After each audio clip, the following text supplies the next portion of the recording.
अस्सलाम वालेकुम। Hello everyone. इस लेक्चर में हम पढ़ने वाले हैं स्टैंडर्ड 6 साइंस का chapter number 6 the living organism characteristic and habitat. सबसे पहले हमें इस चैप्टर में पढ़ना है कि हैबिटेट और अडेप्टेशन क्या होता है। तो in sea plant and animal are surrounded by saline water. Saline का मतलब होता है सॉल्टी। जो समुंदर होता है उसमें क्या होते हैं, प्लांट और एनिमल जो है उनके आसपास जितने भी जो पानी होते हैं वो सारे कैसे होते हैं, सैलाइन वाटर होते हैं, मतलब सॉल्टी वाटर होते हैं। अब हैबिटेट का मतलब क्या होता है, the place where organism live is called habitat.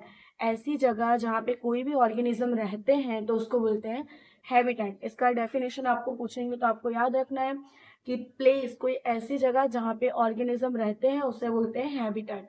Habitat means a dwelling place. Habitat का मतलब क्या होता है, अपना घर। ड्वेलिंग प्लेस मतलब home. Habitat provide food, water and shelter and other needs of organism. अब हैबिटेट अपने घर जैसा है तो वहाँ पे हमें क्या मिलता है, फूड मिलता है, वाटर मिलता है, हमें रहने की जगह मिलती है और जितनी भी ज़रूरत वाली चीज़ें हैं वो सब हमें हैबिटेट में मिलती है। अब हैबिटेट का हमने डिफाइन पढ़ा, हैबिटेट का मतलब क्या होता है।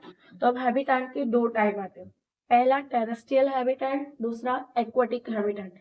टेरेस्ट्रियल हैबिटेट मतलब क्या होती है, लैंड वाली, जो जमीन वाली चीजें हैं वो सब टेरेस्ट्रियल में आती है। और एक्वाटिक मतलब पानी वाली चीजें। तो the place the plant and animal that live on land, it is called terrestrial habitat. कोई भी प्लांट और एनिमल है अगर वो जमीन पर रहता है तो उनको बोलेंगे टेरेस्ट्रियल हैबिटेट। और एक्वाटिक में क्या है, the plant and the animal that live in water is called aquatic habitat. जो प्लांट या एनिमल अगर पानी पर रहते हैं तो उसको बोलेंगे एक्वाटिक हैबिटेट। टेरेस्ट्रियल का एग्जांपल क्या है, forest, grassland, desert, coastal region, mountain. ये एग्जांपल आपको याद रखना है। और एक्वाटिक में है lake, river, ocean, pond et cetera. मतलब हैबिटेट मतलब ऐसी चीज जहाँ पे, ऐसी जगह जहाँ पे लोग रहते हैं। लोग नहीं बोल सकते, प्लांट और एनिमल। तो उसके दो टाइप होते हैं, टेरेस्ट्रियल और एक्वाटिक। अब हमें देखना है कंपोनेंट कितने टाइप के होते हैं। दो टाइप के कंपोनेंट होते हैं, बायोटिक और एबायोटिक। बायोटिक का मतलब होता है जितनी भी लिविंग थिंग आती है वो बायोटिक में आएंगे। और एबायोटिक का मतलब जो नॉन लिविंग थिंग होती है वो। तो बायोटिक हमें पढ़ना है, the living thing like plant and animal is called biotic. जो प्लांट और एनिमल लिविंग चीजें होती हैं उसको बोलते हैं biotic. Abiotic, the non-living things such as rock, soil, air and water is called abiotic. ये जितनी भी हैं, एयर, सॉइल, मिट्टी, पत्थर, पानी, ये सारी चीजें एबायोटिक में आती हैं। इसके एग्जाम्पल प्लांट, एनिमल, और इसके example rock, soil, air and water. अब आता है a journey through different habitat. अलग अलग हैबिटेट के बारे में हमें पढ़ना है। सबसे पहला जो हैबिटेट स्टार्ट होगा, सम टेरेस्ट्रियल हैबिटेट, मतलब टेरेस्ट्रियल जितनी भी जमीन वाली चीजें हैं उसके बारे में एक एक करके हमें पढ़ना है। तो फर्स्ट आता है डेजर्ट रीजन। डेजर्ट मतलब रेगिस्तान। अब उसमें पहले हमें एनिमल के बारे में पढ़ना है कि डेजर्ट में कौन कौन से एनिमल होते हैं, उनकी क्या खासियत है। तो पहला point, there are desert animal like rat, snake and camel. तो आपको ये इंपॉर्टेंट है, आपको याद रखना है कि डेजर्ट में कौन से एनिमल रहते हैं। तो रैट, स्नेक और कैमल। और भी एनिमल है जो डेजर्ट में रहते हैं लेकिन हमारी बुक में ये तीन ही दिए तो हमें ये तीन याद रखना है। The rat and snake do not have long leg. जो रेट है और स्नेक है उसके पैर लंबे नहीं होते हैं। To stay away from the instant heat during the day, they stay in burrow deep in the sand. अब क्या होता है कि ये जो रेट और स्नैक है वो दिन के टाइम एकदम जो गर्म रेत होती है उससे बचने के लिए क्या करते हैं, वो बरो बनाते हैं। बरो मतलब रेत के नीचे एकदम गड्ढा करते हैं और उसके अंदर चले जाते हैं। This animal come out only during the night when it is cooler. अब ये जो एनिमल है वो दिन में जब चले जाते हैं मिट्टी के अंदर तो वो सिर्फ रात में बाहर आते हैं जब पूरी रेत ठंडी हो जाती है। तो आपको एनिमल में रेट और स्नेक के बारे में ये दो पॉइंट याद रखना है कि उनके पैर जो होते हैं वो बड़े नहीं होते हैं और दिन के टाइम वो मिट्टी के एकदम अंदर चले जाते हैं, बरो बनाते हैं, और रात के टाइम उसमें से बाहर निकलते हैं। अब तीसरा जो एनिमल है कैमल, हमें उसके बारे में पढ़ना है। Camel have long leg which survive their body from the heat of the sand. Camel जो है उसके पैर बहुत ही लंबे होते हैं, वो किस लिए, कि ताकि जो हीट है, जो रेत इतनी गर्म है उससे वो बच सके। Their hoof are soft so they can walk easily on the sand. उनके पैर में ऐसा हूफ होता है, देखो आप यहाँ डायग्राम में देख सकते हैं, ऐसे उनके पैर होते हैं, तो ये जो है उसको हूफ बोलते हैं। तो उनके पैर में हूफ होते हैं जिसकी वजह से वो गर्म रेत पे एकदम इजीली चल सकते हैं। They do not have sweat. जो कैमल है उसको कभी भी पसीना नहीं होता। They excrete small amount of urine, their dungs it dry. वो जो कैमल है, अब आप सोच सकते हो कि कैमल रेगिस्तान में ज्यादा पानी मिलता नहीं है, तो उसकी वजह से उसके बॉडी में से यूरिन भी बहुत कम निकलता है। And their dung is dry, और उनका जो एक्सक्रीटरी मटेरियल होता है वो एकदम सूखा होता है, एकदम ड्राई होता है। Camel lose very little water from their body. अब वो पानी पीता नहीं है, तो इसकी वजह से उसकी बॉडी में से बहुत कम पानी लूज होता है। They can live for many days without water and food. वो बिना खाना और पानी पिए कई महीनों तक वो रह सकता है। Access fat in their bodies is store in hums on their back. अब जो कैमल की बॉडी, उस पर बैक पे ऐसा उठा हुआ ऐसा कुछ उसकी बॉडी पे ऐसे होता है, तो इसको क्या बोलते हैं, हम्प बोलते हैं। तो जितना भी उसकी बॉडी का फैट है वो यहाँ जाके स्टोर हो जाता है। When required, they can use this stored fat and get energy. अब जब उसको खाना नहीं मिलता है तब वो इसके अंदर जो एनर्जी स्टोर्ड होती है उसको यूज करता है। तो ये जितनी इंफॉर्मेशन थी वो डेजर्ट में रहने वाले एनिमल की इंफॉर्मेशन थी। अब हम डेजर्ट में रहने वाले प्लांट के बारे में पढ़ेंगे। Desert plant lose very little water through transpiration. हमने ट्रांसपिरेशन प्रोसेस देखा था कि प्लांट अपने अंदर से वाटर लूज करता है। तो जो डेजर्ट में प्लांट रहते हैं वो बहुत ही कम पानी लूज करते हैं। अब इसका रीजन है क्योंकि उन्हें पानी मिलता नहीं जल्दी, तो वो अपने अंदर से कम पानी लूज करते हैं। The leaves in desert plant are either absent, very small, और they are in the form of spine.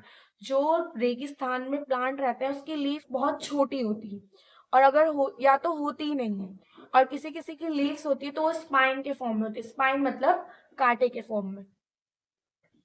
The leaves of some tree are needle like. और जो माउंटेन रीजन में ट्री होते हैं उनकी लीव्स नीडल जैसा, मतलब ऐसे नोकीली पूरी सुई जैसा ऐसे होती है। तो ये है माउंटेन की leaves. This help the rain water and snow to slide off easily. अब ये उनकी जो लीव्स है वो ऐसी क्यों होती है, मान लो अगर इस पे बर्फ गिरेगी तो वो इजीली नीचे गिर जाएगी, उसके ऊपर नहीं रहेगी। तो ये सारी इंफॉर्मेशन है माउंटेन रीजन की। थर्ड आता है grassland region. Lion and deer are grassland animal. Grassland region में लायन और डियर रहते हैं। अब हमें सबसे पहले यहाँ समझना है प्रे और प्रीडेटर क्या होता है। प्रीडेटर मतलब जो शिकार करेगा वो, जैसे कि लायन डियर को खाएगा, तो लायन हो गया प्रीडेटर और डियर हो गया प्रे। तो आपको ये याद रखना है। फर्स्ट पॉइंट है लायन के बारे में हमें पढ़ना है। A lion is a strong animal that can hunt and kill animal like deer. Lion जो है वो बहुत ही स्ट्रॉन्ग है, और वो हंट करता है मतलब पकड़ के खाता है, मारता है कौन से एनिमल को, डियर को। Its light brown colour help it to hide in dry grassland when it is hunt for prey। अब जो लायन है उसका कलर कैसा होता है, लाइट ब्राउन कलर होता है। वो किस लिए, कि ताकि वो जो सूखी हुई घास है उसमें इजीली छुप जाए और डियर को पता ना चले, और वो अपने प्रे को पकड़ ले। प्रे यहाँ पे कौन हो गया, डियर। मतलब लायन उसको खाने आ रहा है और उसका कलर एकदम ब्राउन कलर का होता है, तो वो घास से पता नहीं चलता कि लायन है या घास है। आपकी टेक्स्ट बुक में देखना ऐसे डायग्राम ड्रॉ करा होगा, डिफरेंस पता नहीं चलता लायन है या घास है। The eye is in front of the face, allow to it have a correct idea about the location of its prey। उसकी आई जो होती है एकदम फ्रंट होती है, एकदम सामने होती है, कि ताकि डियर कहाँ पे है, जो प्रे है वो कहाँ पे है, उसको इजीली लोकेशन मिल जाए। ग्रासलैंड रीजन में लायन के बारे में हमने पढ़ा, ये है deer. It has a strong teeth for chewing hard stem of the forest plant. अब जो डियर है सबसे पहले खासियत क्या है कि उसके जो दांत है वो बहुत ही ज्यादा स्ट्रांग है। क्यों स्ट्रांग है, क्योंकि जो एकदम हार्ड स्टेम है, जो प्लांट वहां पे है ग्रासलैंड में, वो बहुत ही हार्ड होती है, तो उसको चबाने के लिए उसके दांत बहुत स्ट्रांग होते हैं। It has a long ear to hear the movement of predator. अब डियर के जो कान होते हैं वो भी बहुत बड़े होते हैं, क्यों, कि ताकि प्रीडेटर आए तो डियर को पता चल जाए। Its eyes are on the side of its head which allow it to look in all the direction for predator। अब जो डियर होती है उसकी जो आंखें होती है वो दोनों साइड होती है, क्यों? कि ताकि वो कोई भी साइड से अगर लायन प्रीडेटर आ रहा हो तो डियर को इजीली पता चल सकता है। The speed of the deer help them to run away from the predator. सबसे पहले हम ये क्या है कि उसकी स्पीड जो है वो बहुत ही ज्यादा होती है डियर की। क्यों? कि ताकि वो प्रीडेटर से बच सके। तो हमने डियर के बारे में क्या पढ़ा कि पहले जो दांत होते हैं उसके बहुत ही स्ट्रांग होते हैं, उसके कान बड़े होते हैं कि वो इजीली प्रीडेटर की आवाज सुन सके। उसकी आईज जो है वो दोनों साइड होती है, साइड में होती है कि ताकि वो प्रीडेटर को देख सके। और लास्ट पॉइंट क्या है कि जो उसकी स्पीड है वो बहुत ही तेज होती है कि ताकि वो इजीली भाग सके। अब ये जितने पॉइंट हमने पढ़े, mountain region, desert region, grassland, तो ये सारे टेरेस्ट्रियल हैबिटेट थे। अब यहाँ से हमारा शुरू होता है एक्वाटिक हैबिटेट। उसमें फर्स्ट पॉइंट आता है ओशियन। अब ओशियन में कितने एनिमल रहते हैं? Fish, octopus, squid are ocean animal. ये तीन आपके एग्जाम्पल याद रखने हैं। और भी एनिमल होते हैं लेकिन हमारी बुक्स में जितनी है हमें उतने के बारे में पढ़ना है। Fish, octopus, squid. पहले आप फिश का स्ट्रक्चर देखिए। ये जो है उसकी आईज है, ये जो स्ट्रक्चर है ये है गिल्स, ये जो साइड में है ये इसकी फ्रंट फिन्स, और ये इसकी लेटरल फिन्स, और ये इसकी टेल, और ये जो बीच में है वो स्केल। बीच में ऐसा ऐसा होता है ना फिश में, यू टाइप, वो उसको बोलते हैं scale. The head and tail of the fish are smaller than middle portion of the body and body taper at both the end. This body shape is called streamline. हर बार आपको ये पूछा जाएगा streamline, stripline ये क्या है? तो जो fish की बॉडी होती है वो आगे से एकदम टैप होती है, मतलब आगे से ऐसे नोकीली वाली और एकदम छोटी होती है, और पीछे उसकी पूंछ भी ऐसे टेपर एंड होती है, और बीच में एकदम ऐसे चौड़े टाइप में होता है, ब्रॉड होता है। तो इस शेप को बोलते हैं streamline. This help them fish can move easily move. अब उसका बॉडी का शेप ऐसा क्यों होता है कि फिश जो है वो इजीली मूव कर सके, इजीली चल सके। Fish have slippery scales on their bodies. They protect the fish. अब ये जो फिश के ऊपर ये यू जैसा स्केल्स होता है ये किस लिए होता है? वो बॉडी शेप, वो जो फिश है उसको प्रोटेक्ट करता है। Gills present in the fish is help for respiration.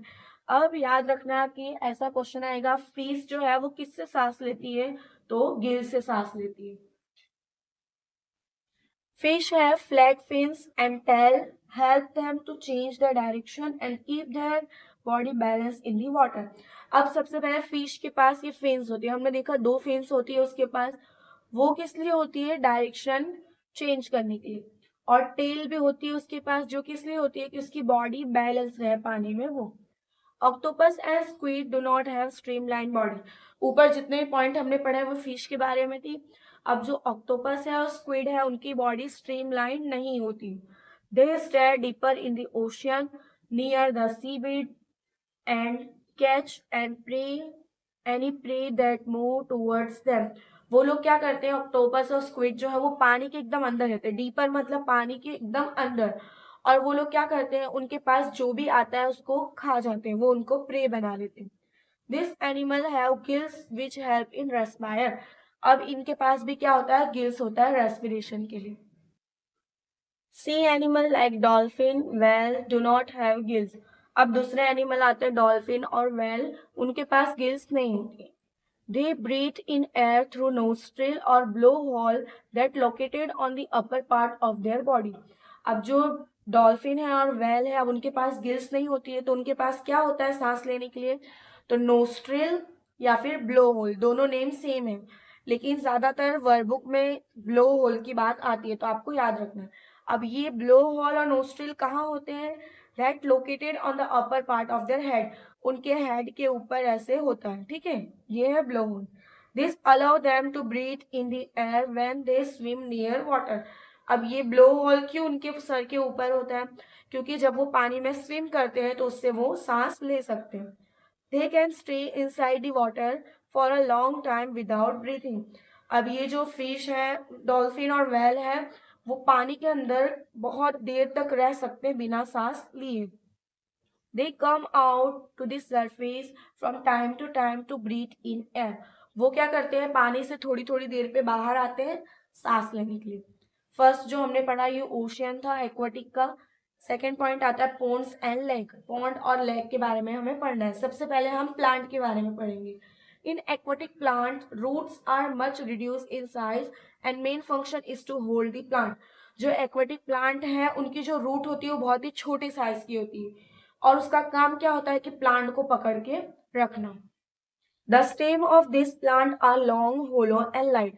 अब जो पॉन्ड और लेक में प्लांट होते हैं उनकी स्टेम जो होती है बहुत ही लंबी होती है। होलो मतलब अंदर से एकदम खाली होती है। लाइट मतलब एकदम हल्की होती है। The stem grow up to the surface of water while the leaves and flowers float on the surface of water। उनकी जो स्टेम है वो पानी के ऊपर ग्रो करती है और उनके जो फ्लावर हैं और लीव्स हैं वो पानी के ऊपर फ्लोट करते हैं। फ्लोट मतलब तैरते हैं। Some aquatic plant are submerge in water.